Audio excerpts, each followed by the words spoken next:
আসসালামু আলাইকুম রহমতুল্লাহি বারাকাতু। খুব দুঃখজনক একটা ব্যাপার, সাপ মারা সুন্নত, কিন্তু আমি যে সাপটা মারছি এই সাপটার নাম আছে রেড নেক কেলবেক, অর্থাৎ লাল গলা ধরা। এক কামড়ে শেষ, কামড়ালেই এক কামড়ে শেষ, জীবন শেষ। আমরা তার জীবন্তভাবে পুড়িয়ে দিয়েছি, ছাই ভস্মীভূত করে দিয়েছি, যাতে সে সমস্যা না হয় আমরা পুড়িয়ে দিয়েছি। এতে যাই হোক, এই সাপগুলো দেখা মাত্র আপনারা কামড়ে, এগুলো ঝোপের ঝাড়ে কিংবা গর্তে থাকে, শুকনো জায়গায় থাকে। এই পুড়িয়ে দেওয়া হলো, আপনারা এই সবাই পুড়িয়ে দেবেন এইটা। এই সাপ আর বিষাক্ত সাপ দেখলেই আপনি মনে করবেন বিষাক্ত গর্তে বা গর্তে আছে, বা এরকম যে বিচুলি কাদা বা অনেক জায়গায় এইভাবে থাকে। তা আপনারা সাপ মারা সুন্নত, সাপ কখনো সাপকে দেখা যাবেন না। বিষধর সাপ, বিশেষ করে এটা বিষধর সাপ, পুড়িয়ে দেওয়া হলো। সবাই ভালো থাকবে।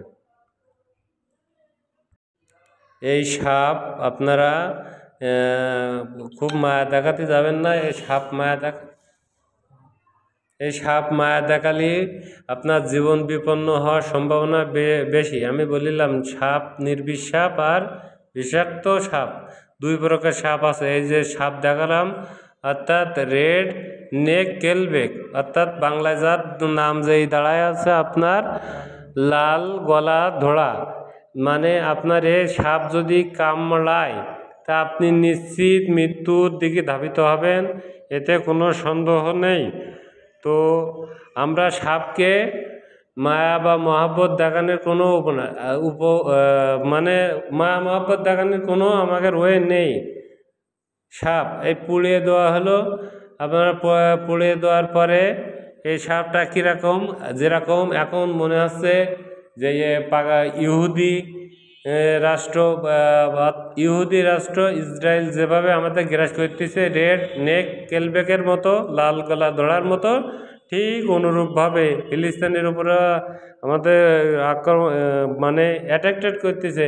ঠিক সেইভাবে যেন আমাদের এই সাপটা আজকের এই অ্যাটাকের মুখোমুখি হয়েছিলাম।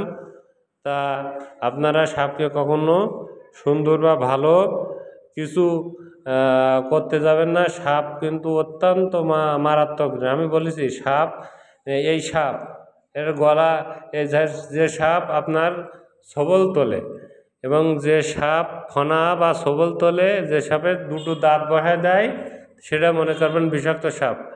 এটা আমরা অনেক প্রচেষ্টায় মেরে তারপরে এটাকে আমরা পুড়িয়ে দিয়েছি, রক্ত পরিষ্কার করে দিয়েছি। রক্ত এমন বিষাক্ত যে রক্ত যদি কারো শরীরে স্পর্শ করে সে জায়গায় পচন ক্রিয়া শুরু হয়ে যাওয়ার সম্ভাবনা অনেক বেশি।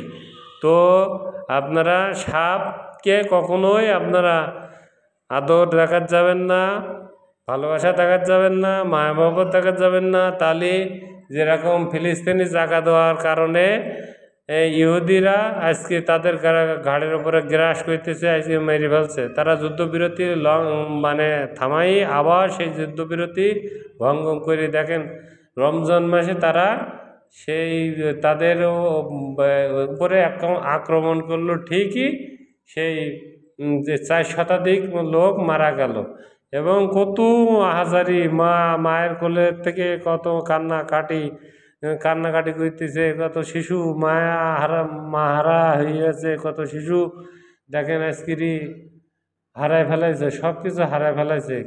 তা আসলে বুঝুই শেষ করা যাবে না। ধন্যবাদ সবাইকে।